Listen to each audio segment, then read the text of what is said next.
Um bom dia a todos. Bom dia. Bom dia. Muito prazer que a gente recebe aqui as nossas convidadas, né? A Miralice, que já foi nossa aluna, assim, teve uma atuação muito boa aqui na escola, enquanto aluna, de uma liderança também muito marcante aqui conosco, a Itabiara, né, também, que se encontra e que aceitou o convite, né, a esse momento de reflexão.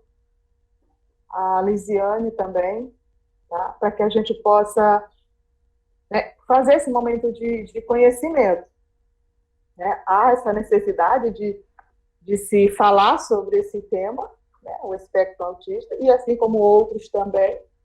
Então, quanto mais conhecimento nós temos, né, dessa necessidade, nós vamos começar a compreender. E às vezes tem gente até que tem esse transtorno, né, tem essa necessidade também, mas que, né, por falta de conhecimento, esse aluno ele é mal interpretado, ele é mal entendido, e às vezes a gente precisa realmente conhecer as dificuldades, né, e as limitações que cada um tem.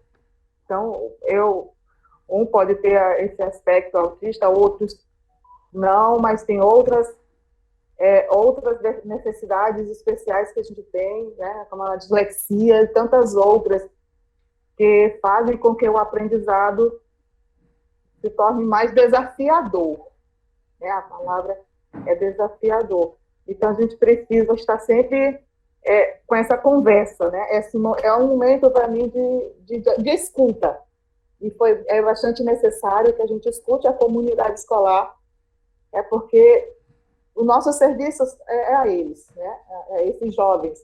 Atender bem. E atender bem é atender dentro das expectativas, né? Dentro das necessidades. Eu não posso sozinha aqui, com 4 professores, entender quais são as suas necessidades sem ouvi-los. Tá? Então, eu espero que a conversa, né, com essas 3 mães, né, que têm filhos com o espectro autista possa estar clareando a mente tanto nossa, quanto profissionais da educação, quanto os colegas, né, os jovens, os estudantes, porque nós vivemos uma sociedade, a gente tem que ter convivências, e essas convivências elas precisam ser boas, pacíficas e solidárias uns com os outros, ajudando uns aos outros. Tá? Então, sejam bem-vindas, né, a Lisiane, a Itabiara, a Miralice, os nossos alunos e o nosso quadro de professores. Então, pode continuar, Val.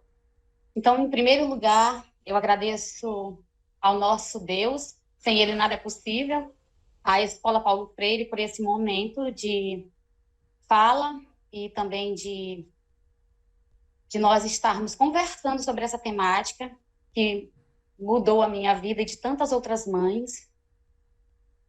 E o momento mesmo é de agradecimento a todo o quadro da escola, também aos estudantes, por estarem aqui conosco nesse momento. Então, nós vamos partilhar agora um pouquinho sobre a nossa vivência. E gostaria de começar dizendo que o TEA, transtorno do espectro autismo, ele é um transtorno do desenvolvimento. Então, temos outros transtornos do desenvolvimento, não somente o TEA, que leva a criança ou ao adulto, a pessoa acometida, transtornos, comprometimentos mesmo na comunicação, desculpem a fala agora, comprometimentos na comunicação, na interação social e englobando também comportamentos restritivos e repetitivos. Então, o que seriam esses comprometimentos na comunicação? Algumas crianças, dependendo do nível onde ela está ali no espectro, para isso existem os testes, e são muitos testes que a criança ou o adulto vai realizar, vai saber ali se é no nível leve, moderado ou severo.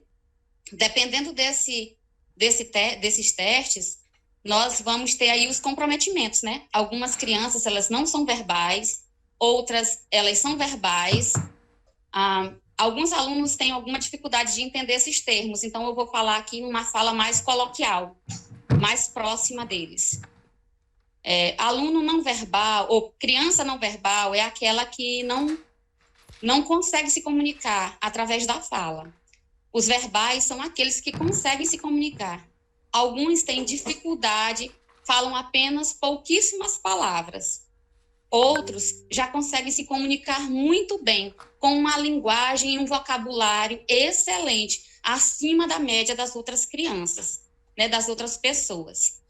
E, como foi dito aqui, cada autista ou cada criança que está no espectro, ela tem aí características que pode distinguir de outras, mas existe esses comprometimentos, né? Na comunicação, na interação social, comportamentos repetitivos e até mesmo restritivos.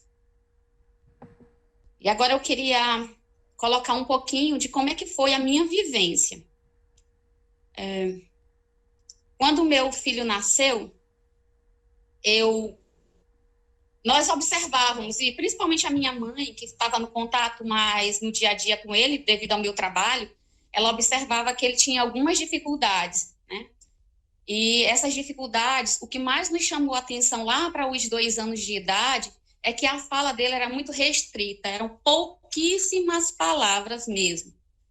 Então, não passava de 8 palavras. E nossa família é uma família falante. Nós falamos pelos cotovelos, até porque nós somos muito próximos, moramos aqui parede com parede, todo mundo está sempre junto.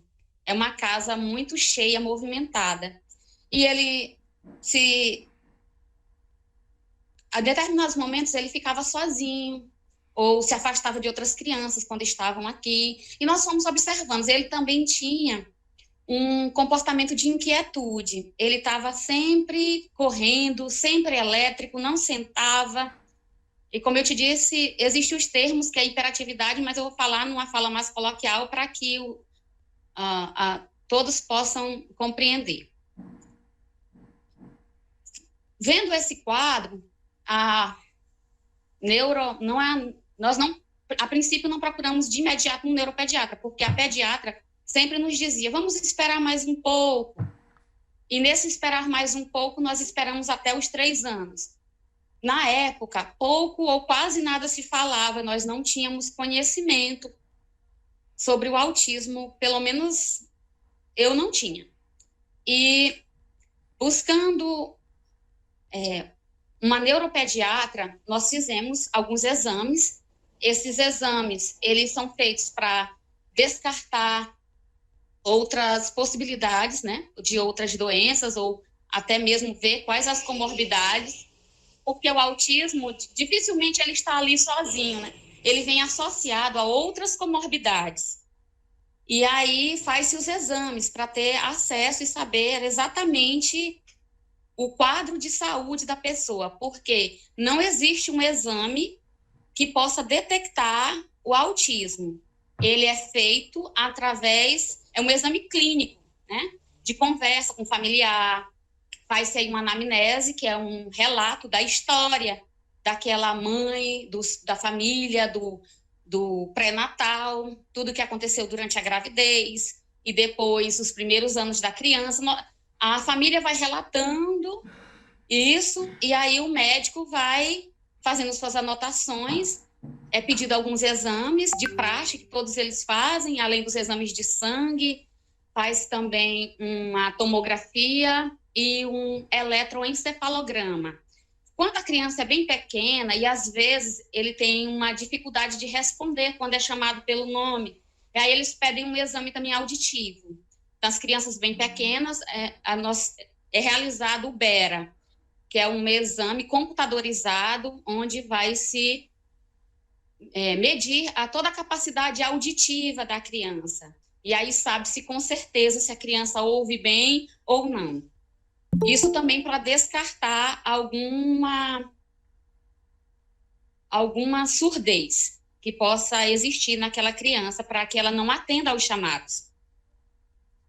Então, é um universo novo que se abre diante da família. Muitos exames, consultas, até que possa sair esse diagnóstico. Para nós foi muito complicado, porque nós tínhamos que ir para Teresina e voltar, porque os exames, a criança é feita, quando é assim pequena, é feita com sedação. Geralmente, há crianças que respondem bem à sedação, outras não. Meu filho não respondia bem à sedação. Então, era um exame por vez. Foi bem complicado, mas chegou-se ao diagnóstico. Na hora, o médico, ele não quis me dizer, mas escreveu um código. E aí eu fui enfática, dizendo, por favor, me diga exatamente o que meu filho tem, porque a gente fica inquieto, sempre procurando as respostas, em busca desse diagnóstico para poder ajudar no tratamento. E depois ele me disse que ele estava dentro do espectro autista, e aí, como toda família, é um baque muito grande.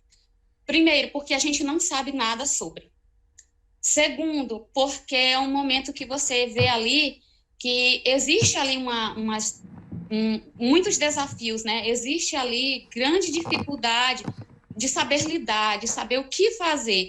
E aí, o primeiro momento é esse, do luto, de uma tristeza extrema, e você tem medo, eu conto para a família ou não conto?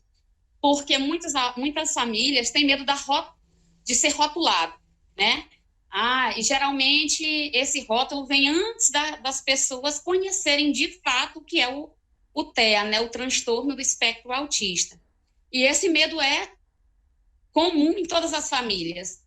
E depois vem a questão de entender sobre, buscar respostas. E aí a gente recorre à internet, que tem muita coisa legal, mas também tem muita desinformação.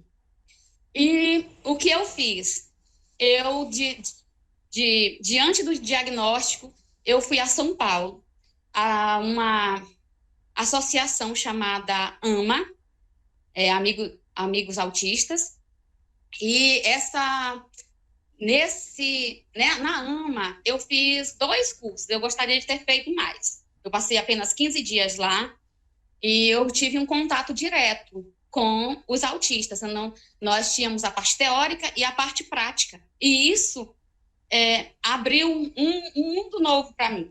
Foi tão interessante que eu fiz especializações, eu fiz outros cursos de formação continuada, mas nenhum deles me deu a base que a AMA me deu. E aí foi só o início. Por quê? Porque depois disso, eu continuei.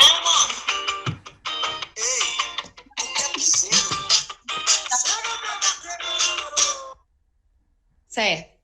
Então, é um estudo que a gente faz, e aí a compra de cursos, livros mesmo sobre estudos, e aí você participa em uma outra cidade ou de uma forma que a gente vai compreendendo melhor e vai se preparando para lidar com a situação. Por exemplo, quando nós vamos trabalhar em família e até mesmo numa clínica ou numa clínica especializada, nós precisamos entender, porque os especialistas, eles fazem a parte deles, mas o autismo, ele requer da família, requer muito, requer que todos ajudem, que todos contribuam.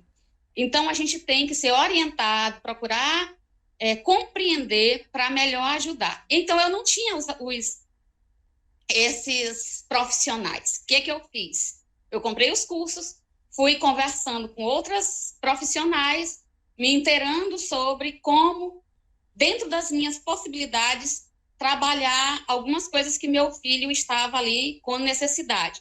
A primeira que eu mesma pude prever, porque nós também fomos a uma especialista e nós fizemos um PPR. O que é isso? É um perfil educacional. Ele já estava na fase escolar e eu precisava saber mais informações sobre ele, como ele estaria e o que precisaria ser trabalhado. Daí veio a questão de trabalhar a comunicação, porque era mínima, ele sempre apontava para o que ele queria, ou ele não me levava, me fazia de ferramenta mesmo, pegava na mão, levava até o objeto que ele gostaria, porque o que faz o autista muitas vezes gritar, morder-se ou bater é ele não ser compreendido.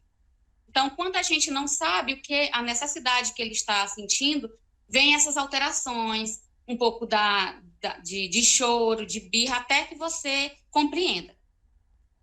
E aí, fazendo esse estudo, eu consegui compreender como funcionava o PECS, que não foi necessário usar, que é um outro curso que a gente faz para tentar trabalhar a comunicação. Eu tenho ele aqui, é um livro volumoso, mas eu fiz todo o estudo, conversando com profissionais, conseguimos desenvolver a fala de Mateus.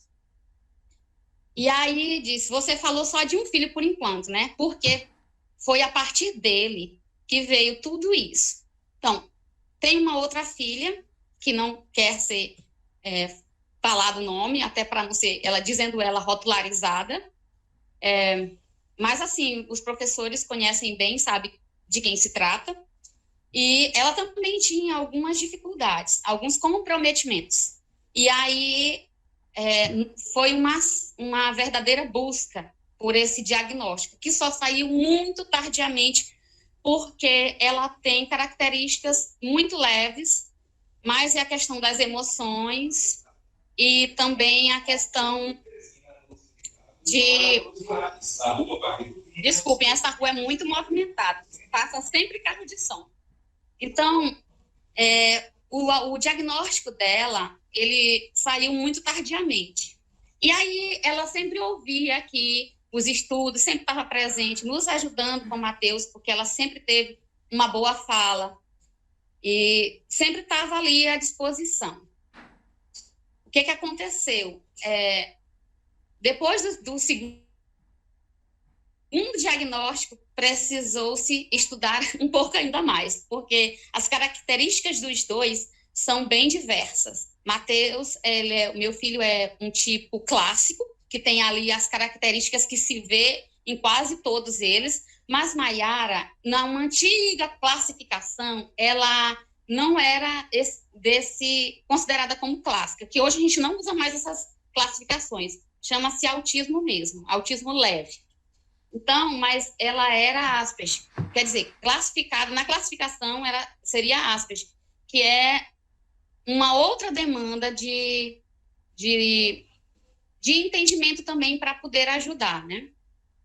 E é bem complicado, mas quando se conhece, se convive, é muito desafiador. Contudo, eu gostaria de dizer a todos que com as intervenções adequadas e com o apoio, né, de profissionais, família e escola, essas dificuldades são superadas.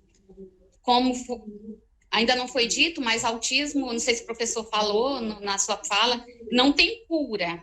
Como não tem cura, o que há aí é um grande compromisso, né, de todos, para que essa pessoa, essa criança ou adolescente, ou até mesmo adulto, ela supere os desafios. Muitos com mais comprometimentos, é bem mais desafiador, né? Eu pude conviver 1,5 com autistas severos e vi que é um grande medo do familiar perder não, o que eu gostaria de dizer? Partir para uma outra morada, né, com o Pai Celestial, e fica sempre o questionamento: como meu filho ficará cuidado? Quem é que vai promover no lugar da mãe, da família, para que ele tenha uma vida mais digna e até os cuidados práticos mesmo do dia a dia? Quem vai fazer essa parte? Porque é bem complicado você partir e fica sempre esse medo, né? Então, lá em São Paulo, eles fizeram uma casa onde, na época, eram 19 autistas severos, eles moram lá, alguns vão para casa no final de semana, outros não, ficam internos mesmo, a família tem contato através de visitas e do Skype, que é colocado lá. Por que essa casa? Porque as fundadoras, elas viram que estavam numa idade já um pouco avançada, e aí alguns membros da família não têm condições de deixar tudo para cuidar, né? Como uma mãe muitas vezes faz. E aí desenvolveu-se essa forma, né?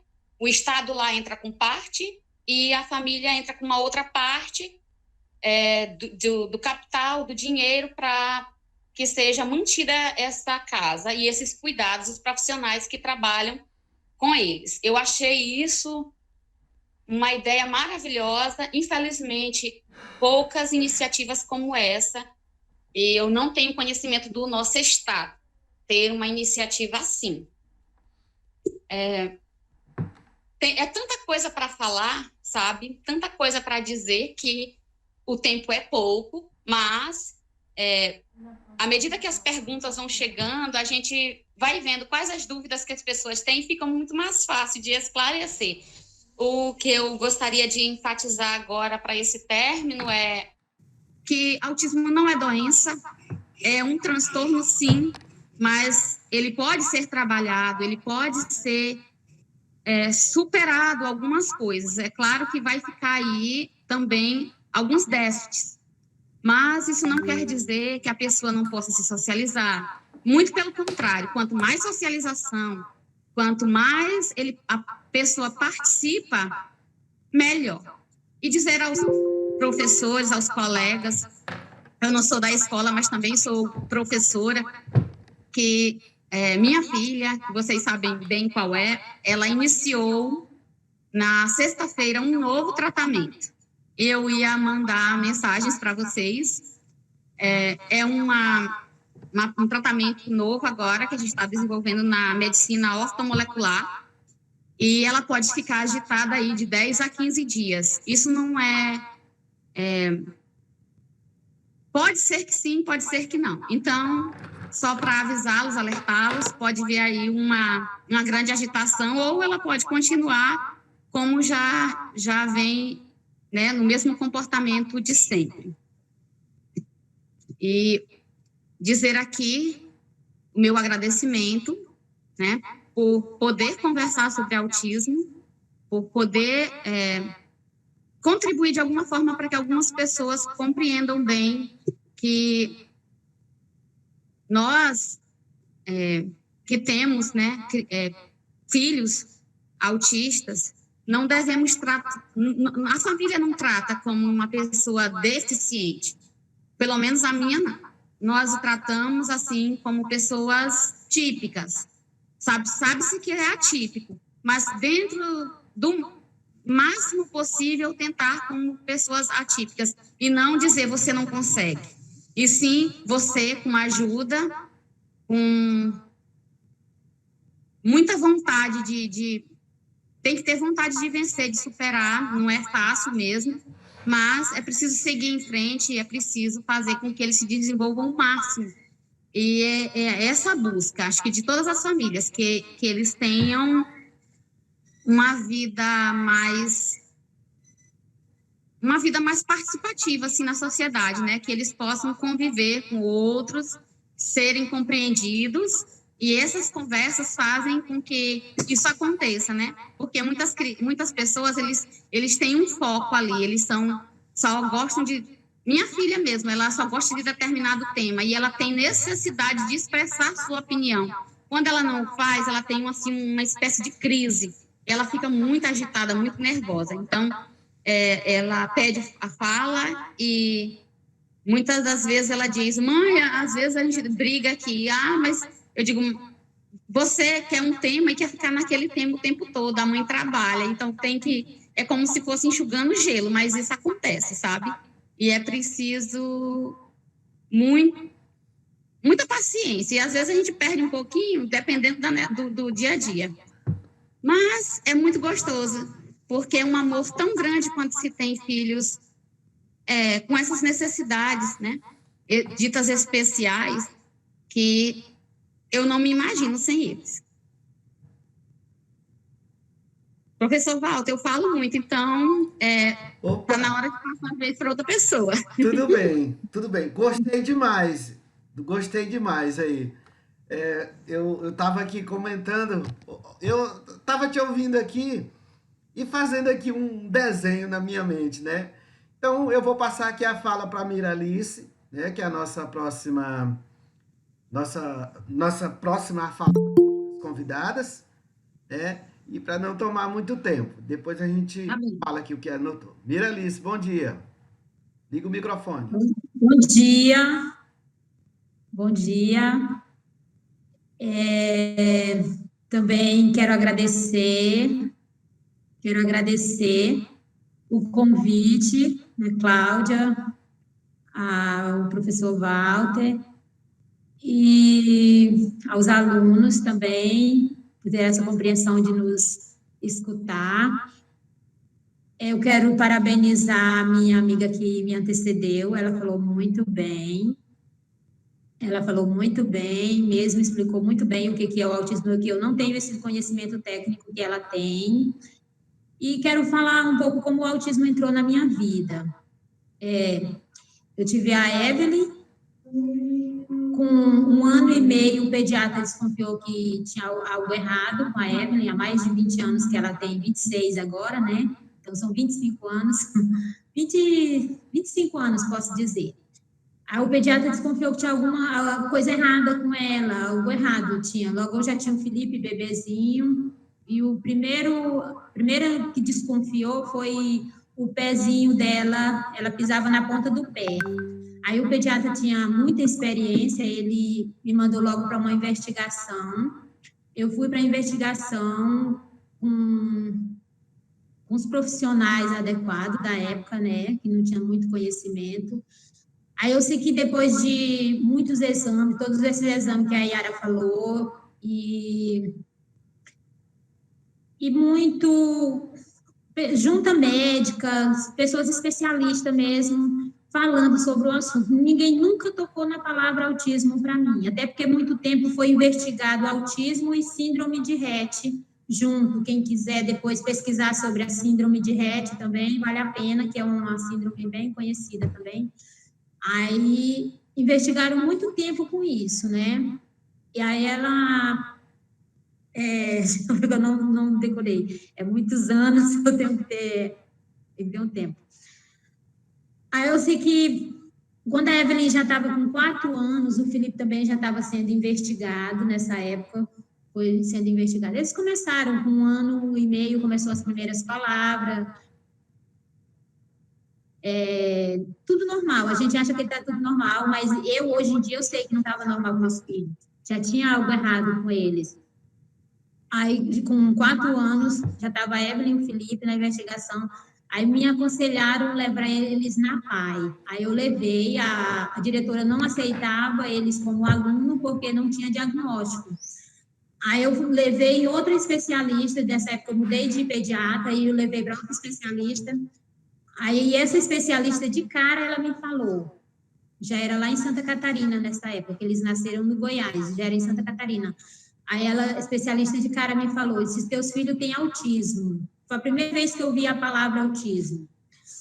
Aí eu disse para ela, eu disse, mas o que é isso? Aí ela me explicou lá no linguajar dela, que para mim, com um turbilhão na hora, eu não entendi nada. Aí cheguei na PAI, eu digo, a especialista lá me falou que meus filhos têm autismo. Aí eles disseram, não, seus filhos não são autistas. Aí me levaram para conhecer uma menina autista, uma moça na época. Essa moça, simplesmente, o que eu vi nela, ela se balançava para frente e para trás, ela ficava o tempo todo em pé na sala, balançando para frente e para trás. Aí, se teus filhos andam bem, teus filhos gostam da piscina, os teus filhos fazem isso, teus filhos fazem aquilo. Me descartaram na hora. Aí eu mudei de cidade na época. Aí eu fui para uma cidade muito pequena, chamada Anita Garibaldi. Lá tinha uma PAI, foi onde eu fui primeiro procurar, porque meus filhos estavam na PAI. Eu queria colocar eles na PAI de qualquer jeito, porque lá eu via que lá era bem assistido. Aí nessa cidade bem pequena, eles ficaram lá e todo mundo falava, teus filhos parecem ter autismo. Eu digo, gente, é a segunda vez que eu vejo essa palavra. Aí tinha uma senhora lá, que é a mãe do Gustavo Kitter, aquele tenista, né, que todo mundo conhece. Ela era madrinha dessa pai, então ela ia uma vez por mês lá, mas ela passava o dia com as crianças, com os adultos lá na pai, ela passava o dia dando assistência lá, ela ficava mesmo o dia com a gente lá. E ela pediu, né? Sem ninguém pedir, ela pediu, disse, vamos levar esses meninos, esse casal, vamos levar eles em São José, que é uma pegadinha com Florianópolis, né? Aí nós fomos e passamos lá uma semana, eu e meu esposo. Aí lá nós conhecemos dia e noite os especialistas junto com eles, e quando nós saímos de lá, saímos com o diagnóstico deles de autismo. Para ver como demorou, e na época a Evelyn tinha 6 anos, o Felipe 5. Já foi perder muito tempo com isso. Aí eu fui investigar, o meu luto foi assim, como a Yara falou, a gente tem um luto, o meu luto foi ficar junto deles. Eu queria ficar junto deles 24 horas. Eu queria entender o que era aquilo, mas eu queria entender com eles. A internet nesse tempo não tinha tanto acesso, mas eu queria ficar junto deles, que eu queria entender mais eles. Quando o médico me perguntava uma coisa, eu tinha na ponta da língua para falar o que era, eu longe da minha família. Eu queria saber se eles iam viver muito tempo, eu queria saber se eles iam comer normal, porque a Evelyn tem restrição a alimento, eu queria saber se ia modificar, se eles... um monte de perguntas, e essas perguntas, tudo que vinha na minha cabeça, eu queria desenvolver com eles. Aí eu procurei livros para ler, li muito, muito sobre o assunto nessa época, algumas coisas se encaixavam e outras não, até hoje eu vejo, porque cada autista tem o seu modo de ser, né? A Evelyn é de um jeito, o Felipe é de outro, apesar dos dois terem o diagnóstico severo, que na época foi, para ver como era difícil, na época eles tiveram o diagnóstico moderado, só que eu hoje, como mãe, eu sei que é severo, eles não são verbais, né? Até o médico fala assim, verbal, você não pode dizer que não é verbal, se eles se comunicam, eu digo, não, se comunica, eles não falam, então, mas eles se comunicam de alguma forma, eu disse, não, eles têm a vida normal, eu sei o que eles querem, eles me entendem, eu entendo eles, e aí desde então, dediquei a minha vida só para eles. Parei um pouco para estudar à noite, quando deixava eles com o pai deles, que eu me sentia segura com o pai. Até hoje, se eu saio, de 10 em 10 minutos, eu estou ligando para saber como é que eles estão. Eu tenho que estar sabendo tudo da vida deles, sabe? Se sair fora uma noite, fora do meu controle, eu já acho que estou perdida, já acho que não vou saber pegar na linha depois, cuidar deles dali. E desde então é muito, muito legal, entendeu? Aí não tem nada de bonito no autismo, essa mídia fala muita coisa bonita, não tem nada, eu digo para vocês que não tem nada de bonito no autismo, não tem. É uma luta cada dia, até o tom de voz que a gente fala dentro de casa, às vezes eles se irritam, os meus filhos se mordem, eles se batem a cabeça. Às vezes, meus sobrinhos estão brincando aqui do lado, estão felizes, eu tenho que pedir para eles parar de brincar gritando, porque está incomodando, entendeu? E aqui, quando um se zanga, o outro zanga junto, entendeu? Um vai tentar acalmar, em vez de acalmar, não. Um zanga junto, às vezes, por eu acabo perdoando uma coisa do outro. Se um está dormindo, eu fico pisando em algodão perto do outro, para o outro não se zangar, fazendo todos os gostos dele naquele momento para não se zangar, para que não desencadeie uma crise, porque, né, porque tem, acho que depois as especialistas também podem falar, mas depois eu posso falar também do minha convivência, o que é uma crise, o que é uma birra, você tem que saber se identificar isso também, né, porque tem a crise, tem a birra, aí você tem que identificar nesse momento. E eu quero agradecer, né, pelo convite, mais uma vez, e ficar aberto aí. Muito obrigada. Muito bem, muito bem. Eu tenho aqui algumas anotações aqui. E para ganhar tempo, antes de eu passar para a Cláudia, né, para ganhar tempo, eu gostaria de pontuar aqui o que eu anotei, e aí depois a gente só vai pegar aqui a fala da Cláudia e dos outros que vão participar. Seguinte, A primeira pergunta que eu anotei aqui foi o seguinte: uma vez suspeito, observado alguma coisa pelos pais, pela família, por onde começar? Qual o profissional a ser buscado? A minha dúvida, mas vocês já responderam essa pergunta aí. Qual é o profissional que eu devo buscar diretamente? E eu percebi na fala da Yara e na fala da Miralice que vocês procuraram diversos profissionais para poder concluir o diagnóstico, certo? Então não é somente um neuropediatra ou um pediatra ou um psicólogo. Foram vários profissionais que devem ser procurados para poder ter certeza do diagnóstico, né? Eu vou deixar aqui as perguntas e aí vocês falam, né? A pergunta que eu faço é o seguinte: a possibilidade de ser genético, vocês já disseram aí que não tem cura, né? E eu fiquei com essa curiosidade. Há alguma possibilidade de ser genético na vivência, nas consultas que vocês tiveram aí com os médicos? Eles deixaram isso ou não? Ou isso é relativo, né? E aí eu queria que o seguinte: métodos para desenvolver a fala. A Yara falou de eu esqueci do nome aí, do TIA, né? O método que você usou com um dos seus filhos, né? E aí eu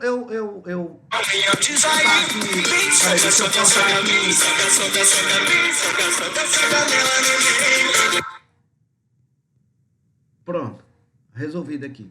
Aí a pergunta que eu falo para a Mira é o seguinte: por que não funcionou com o Felipe e com a Evelyn, né? Esse método. Outra pergunta. Tá. Então vamos ficar por aqui.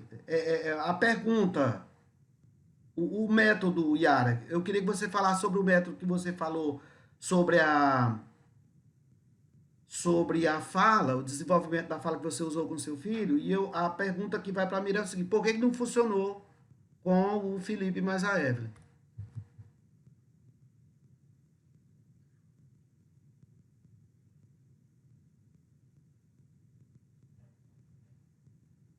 Microfone, Yara. Desculpa. A primeira pergunta é se tinha algo de genético ou o que poderia causar o autismo. Bom, estudos apontam que não se sabe o que causa, mas já se sabe que tem a ver com a genética. E também questões ambientais. Então, é esse misto entre genética e a questão do ambiente, né, que aquela pessoa ou aquela família está exposta.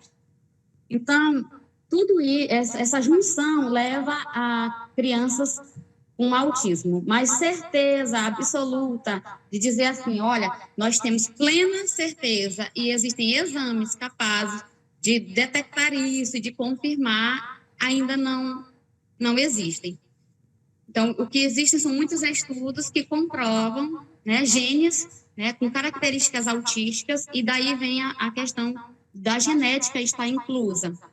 E também, nos relatos de famílias, eles observam que existem algumas questões ambientais, como algumas medicações ou alguns agrotóxicos, algumas coisas que as famílias estão ali no meio, ou algum acontecimento muito marcante na vida, como as questões de estresse, ou mesmo eles apontam também da questão de como a família está ali convivendo aquelas brigas. Então, tudo isso é relacionado e tudo isso é investigado. Então, ficou esse misto aí entre genética e questões externas, né, do próprio ambiente onde a pessoa está inserida. E uma outra coisa que você me perguntou foi sobre a fala, né? O método que eu comecei, eu não usei integralmente, porque para mim não se fez necessário utilizar todo o método. Mas eu utilizei sim, e foi através desse estudo que Matheus desenvolveu a fala. Aí eu vou te mostrar. ele chama PECs. E isso aqui são aquelas figuras que são usadas na comunicação. Então, é um método onde você disponibiliza as figuras para que a criança vá se comunicando. Então, ele é muito utilizado, não existe só esse, mas esse aqui é o que a gente conhece mais, é o que a gente tem mais acesso, né? Então, ele é um método que ele faz a comunicação acontecer. E essa comunicação, ela não só é através da fala. Muitos desenvolvem a fala, mas não é o passo mais importante. Depois a gente entende que isso não é mais importante. O mais importante é comunicar. Então, muitos utilizam dessas figuras para comunicar. E outros fazem como a Mira. Ele já está ali inserido naquela família e a família consegue compreender muito bem, mesmo sem essas figuras. Elas vão ser mais importantes na escola ou no convívio com outras pessoas. A criança que já desenvolve esse método, ele consegue fazer-se entender com outras pessoas que não são familiares. E aí o porquê que algumas desenvolvem e outras não. Essa questão é o seguinte, tem algumas comorbidades, que são comorbidades, são outros transtornos ou algumas doenças que alguns autistas têm que fazem com que haja um comprometimento ali que dificulte que a criança realize algumas coisas. Por exemplo, meu filho, ele tem um outro transtorno, ele tem uma outra comorbidade, e essa comorbidade dificulta a leitura. Então, ele ainda não desenvolveu a leitura porque ele tem transtorno do processamento auditivo. Então, esse transtorno, ele ouve bem, mas ele não distingue som. Muitas vezes ele troca o som do M pelo som do N, ele não consegue saber quando a gente fala B, V, T, D. Então, grande parte dos autistas, eles são bastante visuais. O que é que eu faço? Para ele saber que letra é, mesmo eu usando o som para trabalhar com ele, eu preciso usar uma imagem. E as figuras, as imagens, ou mostrar o próprio objeto é muito importante, porque eles vão compreender bem o que eu estou falando. Por exemplo, se eu trabalho a letra B, aí eu já trabalho um objeto iniciado. É o B de bola, ou é o B de bala. E quando eu sei que ele gosta muito de uma coisa, como ele gosta muito de games, aí eu não uso tradicionalmente, como as professoras sempre usam na escola. Então, eu falo, é o C de Crash. É um personagem de um jogo que ele gosta muito. Então, a gente tem que saber o que os nossos filhos gostam para poder utilizar isso ao nosso favor, né? Para fazer com que o aprendizado aconteça. Para ele aprender, por exemplo, as vogais, eu usei muitas imagens e usei também de tudo que você puder imaginar. Eu fazia aniversário das vogais, cantava parabéns, doada. Então, fazia desfile, fazia momentos no chão, ele não conseguia brincar, né? De uma forma tida como normal, de uma forma típica. Ele muitas vezes ficava enfileirando, que é uma característica que a gente observa em muitos deles, enfileirava os carrinhos e puxava de um a um, sequencialmente até o último. E para o carrinho andar mais um pouquinho, ele fazia da mesma forma. Então, voltava ao primeiro até o último. E as brincadeiras, quando a gente tem que brincar de uma forma que vai ensinando eles também a brincar de uma forma mais, eu não vou dizer que correta, mas brincar de uma forma como todas as outras crianças brincam, né? E isso também tem que ser trabalhado. Então, tudo é um desafio. Para tudo, a gente tem que seguir alguma metodologia. Tem que descobrir o gosto deles e usar isso ao nosso favor como um reforço. Então, existem os reforçadores, isso está lá numa outra ciência, que é a ABA, que a gente, quando tem filhos com autismo e quer ser professora, que é o meu...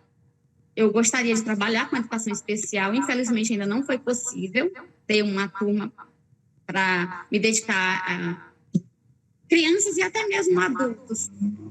Então, a gente estuda a aba e coloca aí esses ensinamentos, tem que pesquisar quais são os reforçadores e ir trabalhando com a criança. Então, eu tenho feito dessa forma e tudo que é possível a gente tenta para fazer com que eles se desenvolvam um pouco mais. É claro que alguns, quando o comprometimento é maior, vai ter mais dificuldades e outros não. Alguns, mesmo com todas as intervenções, com toda a ajuda profissional de uma equipe multidisciplinar, como essa equipe multidisciplinar tem um fonoaudiólogo, né, para trabalhar a questão da fala, da comunicação, que nem sempre é só a fala. Tem também um terapeuta ocupacional, que vai trabalhar ali muito com a criança para que ela se desenvolva mais e passe a fazer coisas mais da forma típica, né? Que é a questão do brincar, ele é bem trabalhado pelos terapeutas ocupacionais, e através das brincadeiras eles desenvolvem a coordenação motora, porque muitos têm dificuldade de segurar o lápis. Meu filho não tinha tônus muscular, ele não conseguia fazer um risco. O que eu fiz? Eu fiz um parquinho parecido com o da AMA, aqui em casa, no quintal, e convidava as crianças para virem. No início, ele não se aproximava de ninguém, e depois, aos poucos, ele foi se aproximando, e com esse parquinho eu trabalhava toda a musculatura, o tônus, e às vezes exercícios outros, né? Como, por exemplo, carregar pequenas... eu pegava a garrafa PET com areia e colocava os quilos, 1 quilo, meio quilo, tantas gramas, e aí eu fazia um jogo com ele. A gente corria no quintal, às vezes caminhava, às vezes eu dizia, olha, nós temos que chegar até ali, aí você vai ganhar tal coisa, para incentivar. Às vezes eu perdia, né, para que ele pudesse ganhar, e tudo isso a gente vai fazendo. E às vezes a gente tem que ganhar, para ele saber também que ele precisa perder, que a vida é nem sempre ganhar.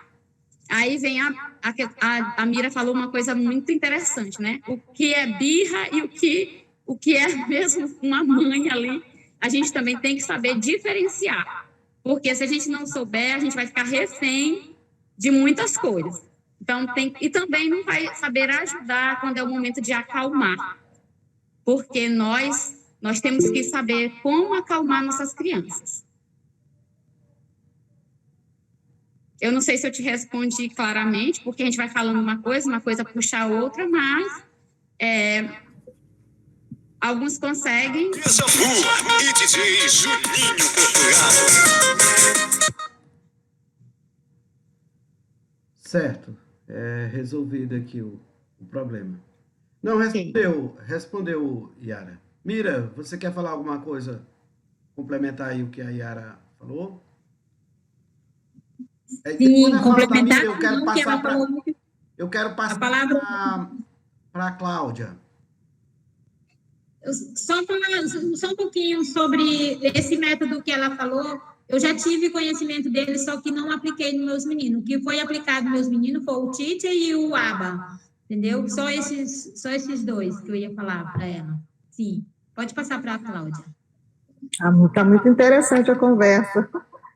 Muito, muito boa mesmo, assim, muito aprendizado. E às vezes a gente não sabe, né, como é, né, as dificuldades, né, das famílias que tem esses desafios todos os dias. Mas vocês estão de parabéns, mães, pelo que vocês fazem, pelo trabalho que vocês desenvolvem em casa, né, pela dedicação. Eu acho que ser mãe de criança autista deve ser uma jornada bem mais exaustiva, né? Porque tem muito mais a desenvolver, a trabalhar. Eu digo até que vocês se privam bastante, né? De ter uma vida pessoal, social, em função dos filhos de vocês, né? Ficam mais em casa.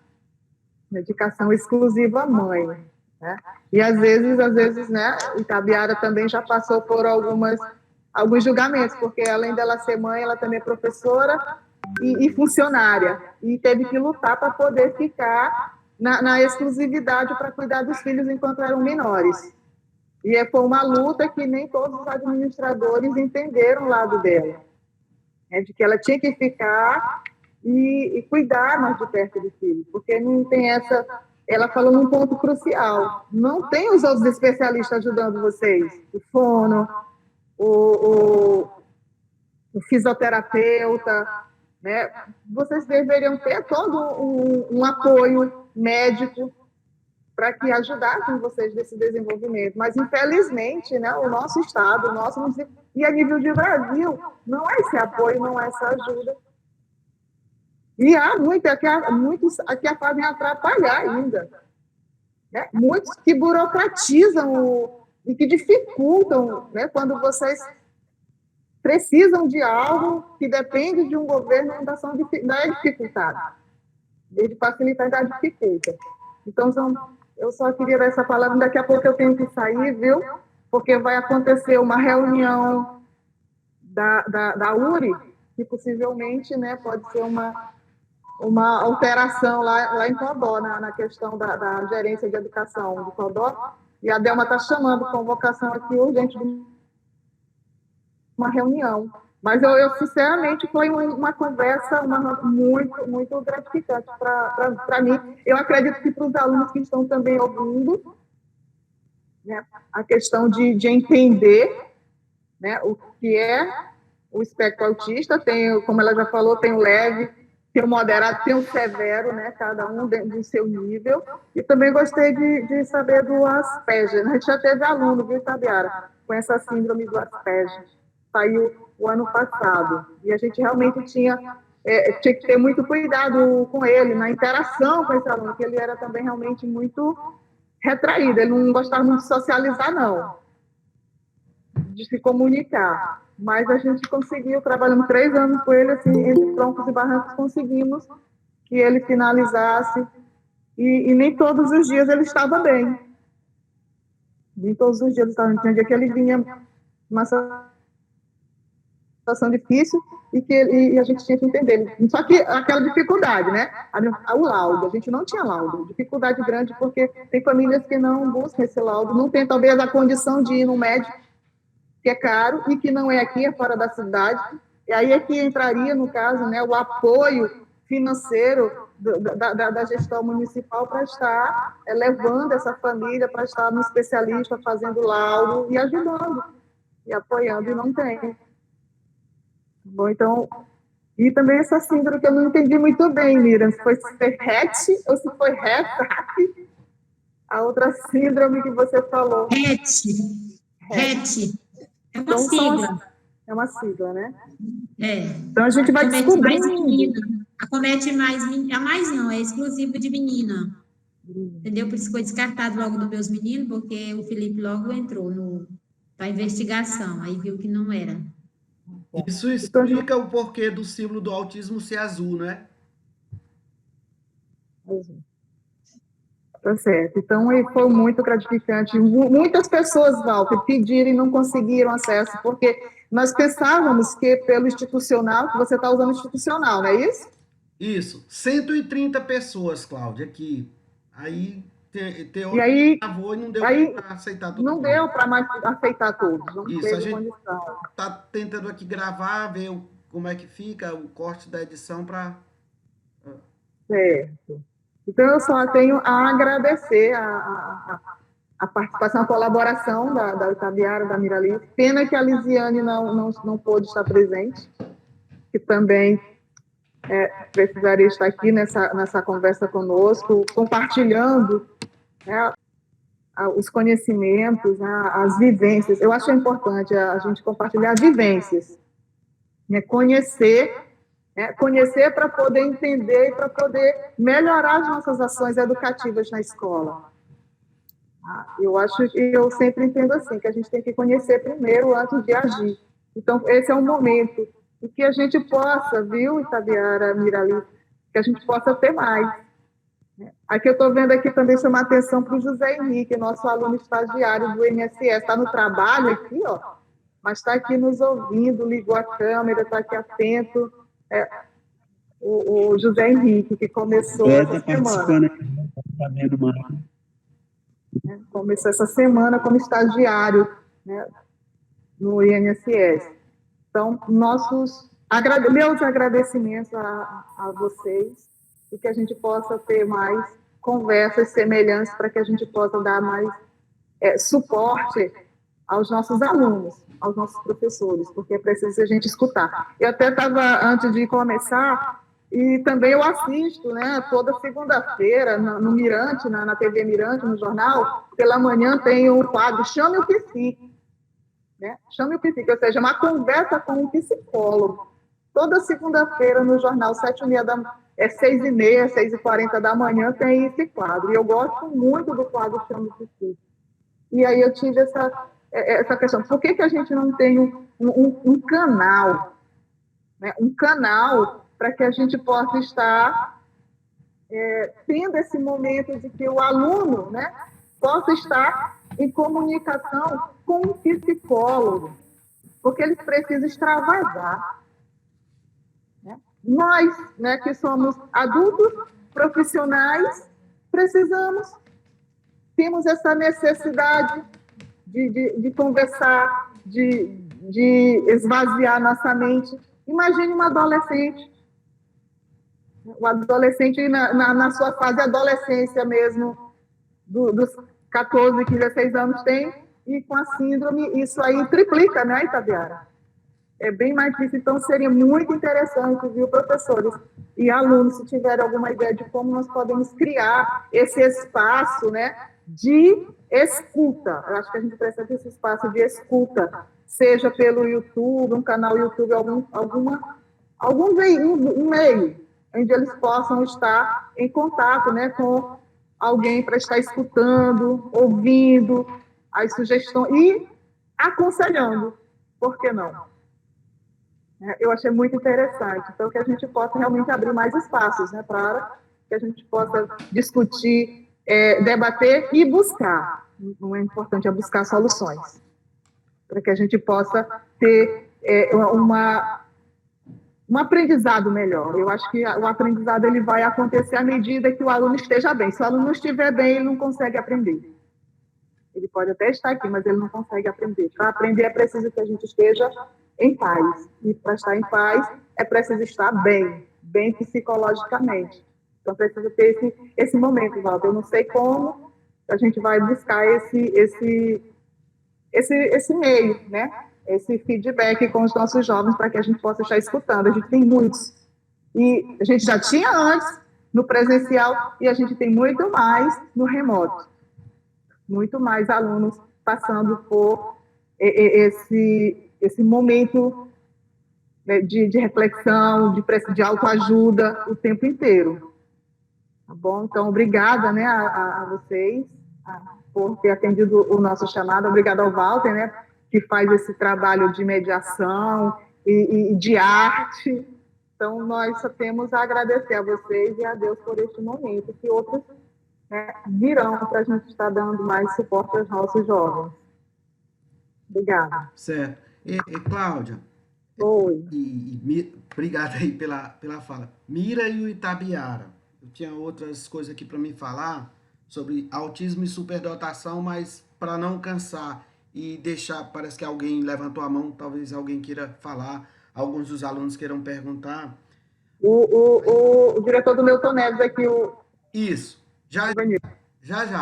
É assim, a Yara falou uma coisa sobre a ausência dos pais, com a separação, a partida dos pais. Isso me despertou uma curiosidade. E aí, pessoalmente, aqui eu quero me dirigir essa pergunta para a Mira Alice. Me deixou aqui com um negócio na cabeça. Como é que funciona isso? Como é que como é que funciona isso? Entendeu? A morte do... Mira Alice. Depois o professor Ivanildo fala, depois da Mira. Walter, essa é o grande sofrimento interno. Desde a hora que você recebe o diagnóstico, já chorei muito, vou chorar hoje aqui, porque essa é o grande sofrimento interno da gente. perde o sono, às vezes à noite você acorda, olha para seu filho dormindo e você pensa como será o futuro dele, aonde ele vai dormir. Até porque quando eu recebi o diagnóstico dos meus filhos, eu tomei conhecimento que tem muito diagnóstico errado e tem muitas pessoas sem o diagnóstico que viram andarilho nas ruas, viram pessoas jogadas na rua, entendeu? Aí, isso daí é muito dolorido para a gente. Você vê, será que meu filho vai ser assim? Será que o meu filho vai ter alguém para cuidar? Como a Yara falou, a gente precisa do poder público para nos dar esse conforto, nos amparar nesse momento para a gente, quando a gente partir, a gente saber que o filho da gente vai estar amparado. Aí você olha para um parente, você olha para um amigo, você olha para qualquer pessoa, será que vai cuidar do meu filho? Quem vai cuidar? Porque conhecer é fácil, mas conviver é difícil, é muito difícil. Será que você vai ter aquela paciência que eu tenho? E claro que não vai. Até eu não ia entrar nesse assunto não, mas eu vou falar um pouco, assim, bem rápido. Até por isso eu tomei a decisão de não dar medicamento para meus filhos, porque não existe medicamento para autismo, então, né? Então, eu tomei a decisão, isso daí já pensando na minha partida, né? Porque eu uso o medicamento para a Evelyn quando está na TPM e uso o medicamento para o Felipe para me poder cortar a unha dele, porque às vezes eu fico até 1, 2 horas da manhã, que isso faz parte do autismo severo, né? Eu fico até 1, 2 horas da manhã acordada, tentando cortar as unhas dele, e mesmo ele medicado. Eu tenho essa dificuldade, então eu uso o medicamento para essas duas coisas. E aí eu penso assim, se um dia alguém for cuidar deles, aí pode usar a medicação, tá livre, use a medicação, pode ficar tranquilo, cuidar deles do jeito que quiser. Eu só não quero meus filhos jogados na rua, eu só não quero meus filhos passando fome, só não quero meus filhos, entendeu? Como a Yara falou também, assim, o que mais preocupa a gente no começo do diagnóstico é a fala. Será que vai falar? Aí depois você vê que isso daí não é importante, não é tão importante. O que machuca mais é isso daí, a partida, a sua partida, com quem você vai deixar, quem vai ter, porque você vê que a necessidade deles é muita de você, muita necessidade. Eles têm comportamento que muitas pessoas não entendem, não vão entender, entendeu? E eu peço aos alunos, se tiver a oportunidade de conhecer pessoas assim, vão a fundo, ajuda, participa, entendeu? Vão junto, participa mesmo, conhecem, buscam. É muito bom. Conhecimento nunca ocupa espaço, né? Muito obrigada. Professor Ivanildo. Bom dia a todos. Estão me ouvindo? No momento a Mira não chorou não, mas tem alguém chorar aqui, viu? Está me ouvindo, professor Walter? Sim. Sim, pessoal, bom dia a todos. Prazer muito grande participando aqui junto com vocês. E nós queremos parabenizar os organizadores, né? Walter, a Cláudia, e por ter essa percepção de tocar nesse assunto, de falar, de conviver convivência. Parabéns a vocês que tiveram essa iniciativa, certo? E, assim, é muito comovente ouvir os relatos da Itabiara, da Beatriz aí. Assim, apesar de delas conviverem, a gente sente, assim, os dramas que elas convivem diariamente. É muito, muito tocante isso, né? Isso aí não tem como a gente não se humanizar ouvindo isso, né? Mas, para Beatriz, não se preocupe, Beatriz, a tua família, com certeza, é uma família, assim, de pessoas bem, bem unidas, e os teus filhos não vão ficar órfãos, viu? Com certeza não ficarão órfãos, teus filhos, com certeza outras pessoas, né, irão cuidar dele. E com relação à sua partida, não se preocupe, não, estou vendo aí você jovem, né, e com certeza Deus vai lhe dar muitos anos de vida, né, para você cuidar dos seus filhos, entendeu? Então, não se preocupe isso, não fique tão preocupada, né, nesse sentido de que, não pense, não. Viva com seus filhos, conviva com seus filhos, viu? Porque a gente sabe que Deus é que guarda e que providencia tudo, né? Ao Itabiara, a gente dispensa comentários, né? É a pessoa, assim, que buscou, que não se acomodou também, né? Que sempre está ali buscando. Parabéns, Itabiara, continue. A gente sabe, assim, que a luta de vocês, assim, é uma luta sobre-humana, entendeu? Eu digo isso porque eu convivo também com ter um filho autista, né? Mas, assim, os pais acompanham também, os pais também se preocupam. Mas, assim, nem se compara com a luta diária das mães, com as preocupações das mães, com os dramas que elas vivem diariamente. Então, assim, é uma coisa muito, muito, muito, assim, difícil de conviver, de ver, e só mesmo quem está ali no dia a dia mesmo é quem sabe a luta de vocês, né? Então, eu não vou nem falar aqui da questão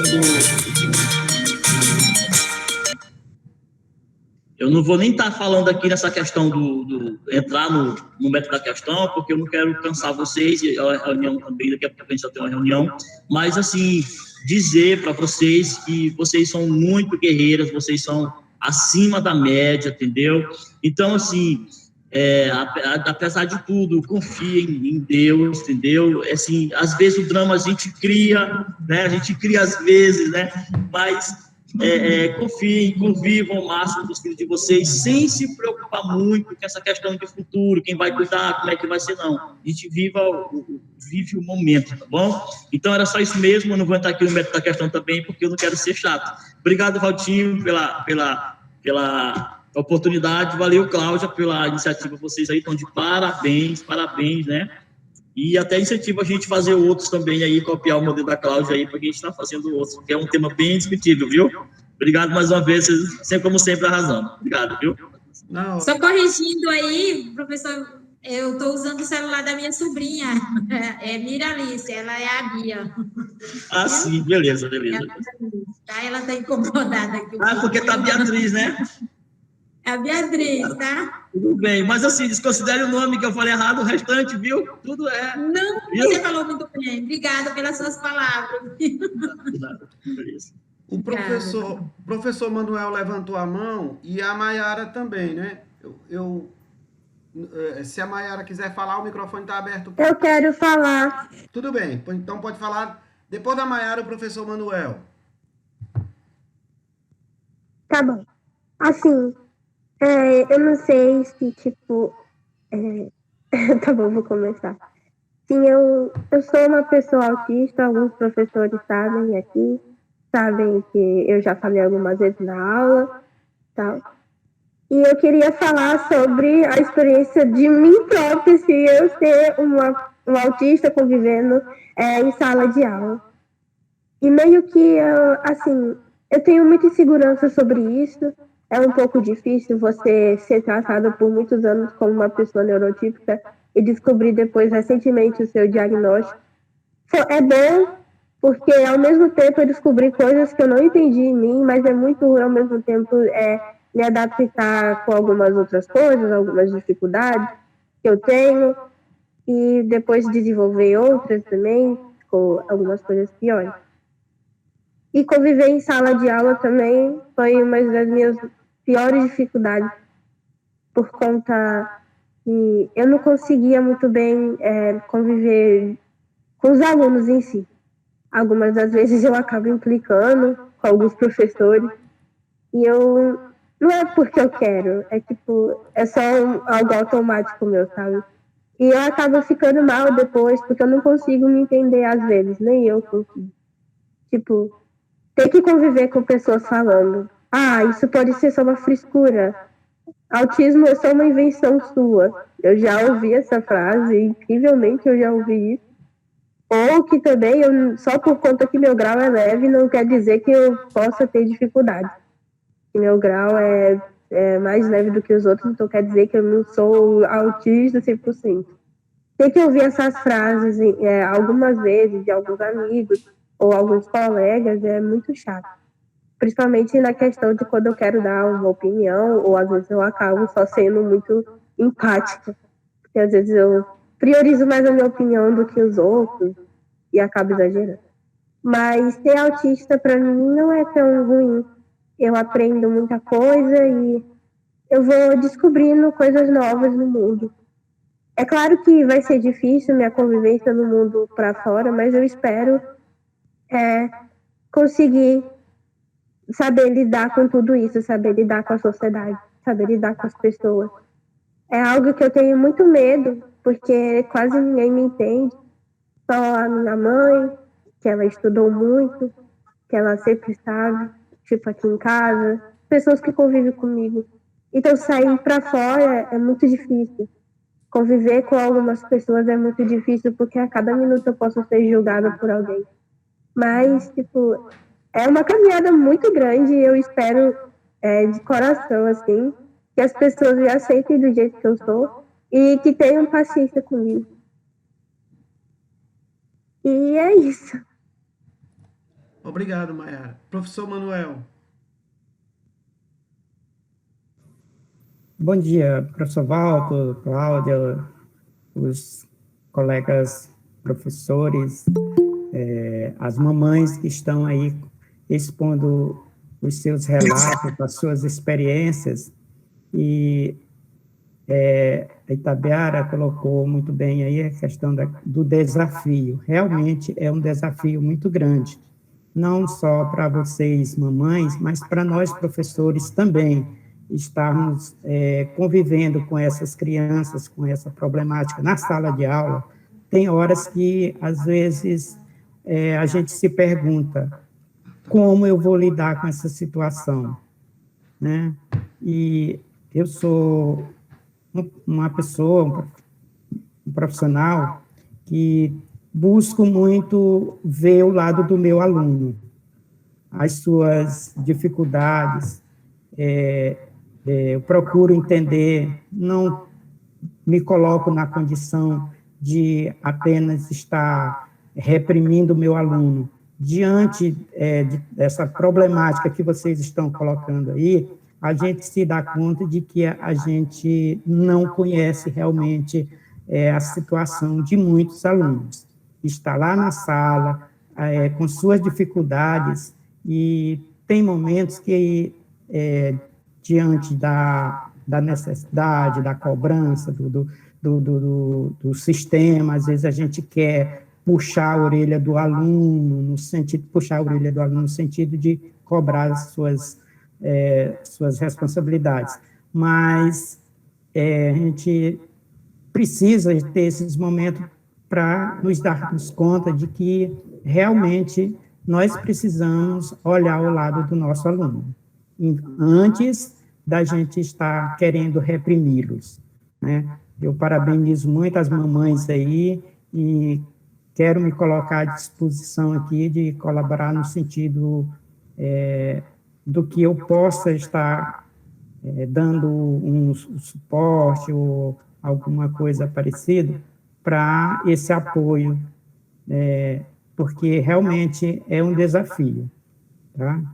E para os meus alunos que estão presentes aí, acompanhando aqui nosso momento, quero, diante já aqui, antecipar meus pedidos de desculpas por algum momento a gente sai um pouquinho do pedestral e queremos, às vezes, nos impor, e a gente pede as nossas desculpas aqui. Eu, como profissional, reconheço que somos falhos em alguns momentos, mas estou me colocando aqui à disposição de colaborar dentro daquilo que estiver ao meu alcance. Obrigado. Obrigado, professor. Eu gostaria de dizer para a Mayara o seguinte: foi muito boa a fala dela, muito boa a participação dela. E, assim, eu fiquei aqui me segurando do último tema que foi falado, porque é muita adrenalina.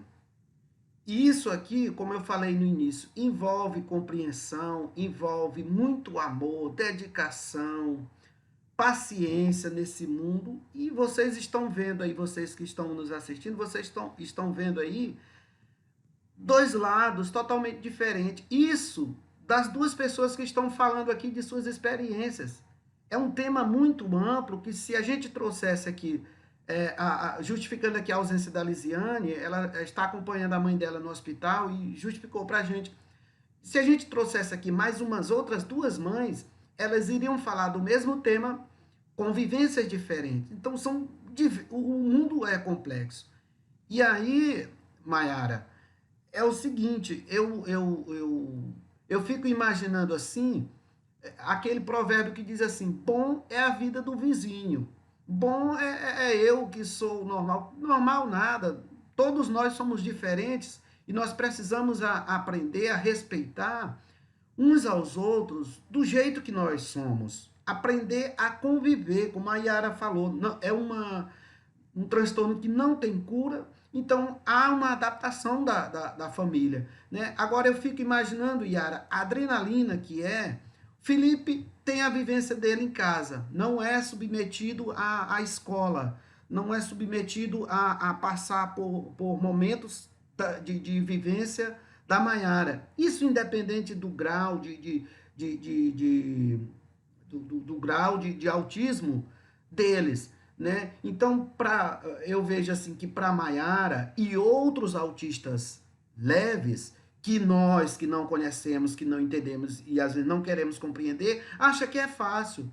Não é fácil enfrentar isso de frente, ter que ouvir, porque quem está no caso do Felipe Severo lá, convivendo somente com a família, tudo bem. E quem tem que conviver com a família e ainda na escola, né? Imagine isso aí.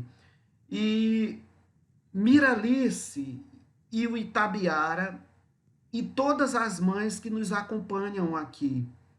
Nós temos pessoas aqui de Peritoró, nós temos pessoas de Coroatá, nós temos pessoas de outras cidades que estão aqui nos ouvindo, né? Eu olhando aqui no registro do plugin, mais de 150 participações aqui. Simultaneamente, só permite a gente visualizar 100 aqui. Isso mostra que o tema é importante a ser trabalhado. E aí, eu estava respirando aqui para me preparar o que eu vou dizer aqui agora, né? Esse mês de março, olha, o mês do autismo, de menção ao autismo, mês de abril. Aí, por conta eu estive doente, cálculo renal, ainda estou em casa ainda, uma série de coisas aqui, a gente marcou para hoje, dia 3. Mas eu vou conseguir. Mês de maio é mês das mães. E é o mês mais difícil de uma mãe de autistas severo que não falam, que não conseguem dizer assim, feliz Dia das Mães. Então é o dia mais que eu me emociono, é o Dia das Mães, pelo fato dela ser mãe e não poder ouvir isso do próprio filho, feliz Dia das Mães. Eu dediquei a minha monografia da graduação a eles e eu dedico esse momento aqui de aprendizado a vocês, com vocês aqui nessas falas. Eu dedico a você, Yara, eu dedico a você, Miralice, e eu dedico a todas as mães que vão nos ouvir, que estão nos ouvindo, a vocês jovens que ainda vão ser mãe, que poderão passar por isso, recebam aqui o meu feliz Dia das Mães, né? E se algum professor, algum outro aluno quiser falar, tem o professor Neto, o professor Pereira, o microfone está aberto, viu? Yara, se você quiser fazer alguma consideração, fique à vontade. É isso.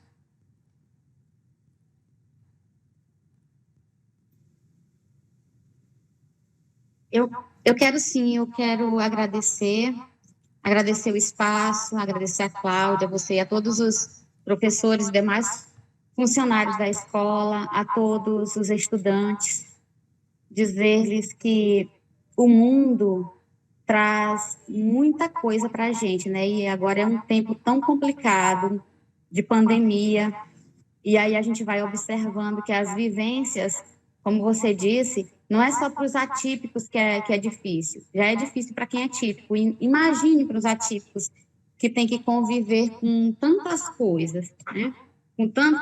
porque eles têm problema de seletividade alimentar, não se alimentam adequadamente. A grande maioria tem problemas sensoriais, né, que a minha filha tem muito, a questão do barulho, a questão da vestimenta, que tem que ser o mais confortável possível. Então, todas essas questões e outras mais, né? Porque se a gente fosse listar aqui, tomaria muito, muito tempo. Como você falou, é um tema diverso, assim, tão amplo, que cada um tem as suas particularidades. E o momento agora é agradecer a você por esse Feliz Dia das Mães. Um momento muito especial na minha vida foi quando o meu filho fez a primeira pergunta. Vocês não imaginam o tamanho da minha felicidade. Uma pergunta simples, mas eu sonhava com esse dia, porque parecia que tudo era alheio a ele. E um outro dia de gratificação também foi compreender o porquê das crises de choro da minha filha e ver que ela é uma menina muito com as emoções muito à flor da pele. Ela tem as emoções. E quem convive com autistas sabe o quanto eles são sinceros, o quanto eles são francos, o quanto o coraçãozinho deles é bom. E isso é reconfortante. Eu digo para todos que é um amor tão bonito de uma família que tem crianças atípicas. Eu sei que as outras famílias é um amor grande também, mas viver com essas crianças, assim, com esses adolescentes, apesar de todas as dificuldades que a gente passa, eu não me imagino, acredito que Miralice não se imagina quando ela disse que por um dia que ela não passa perto deles, parece que foge ao controle. E essa inquietude de estar com o celular ali no trabalho, dizer, meu celular não pode desligar porque o meu filho ou minha filha vai precisar de mim. Quem tem um casal e quem tem até mais, sabe bem o que é que eu estou falando aqui.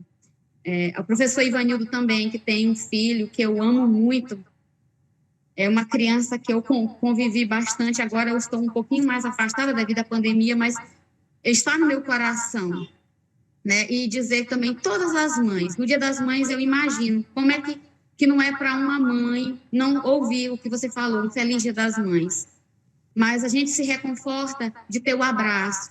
Algumas crianças autistas, elas não gostam de abraçar, elas não conseguem o toque. Acho que para essas mães não terem esse abraço é uma coisa tão difícil que vocês nem avaliam o quanto.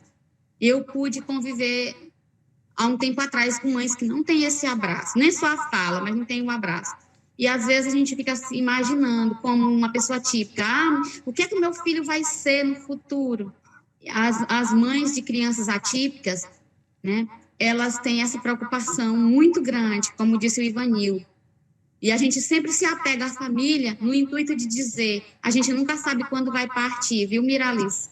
Mas esse eu tento me controlar para não surtar, porque senão a gente sai do eixo e é pior. Eles precisam de nós bem, né, para estar com eles o maior tempo possível que Deus permitir. Então, esse seu Feliz Dia das Mães, ele foi reconfortante. Então, a todos os profissionais da escola, todo mundo que pôde participar de alguma forma, o meu muito obrigado.